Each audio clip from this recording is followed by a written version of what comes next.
In this tutorial, you will learn how to change the wearing parts on a deep hole drill from our series WP55. Always use the right sized torque screwdriver and tighten the screws with the correct torque.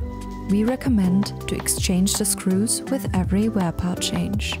Make sure to only use wear parts from TBT so you can trust on a reliable drilling process. Always use undamaged wear parts and make sure that every surface is clean and free of dirt.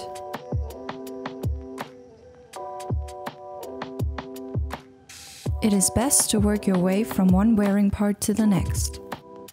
Proceed with all other guide pads and change or turn one after the other.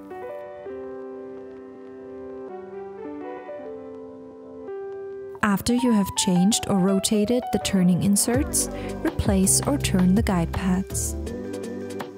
The tools of the series WP55 are available in a fixed or adjustable version. If you have an adjustable tool, make absolutely sure that the existing adjusting plates are always reassembled under the corresponding guide pads. If you have any further questions, please do not hesitate to contact our tool specialists.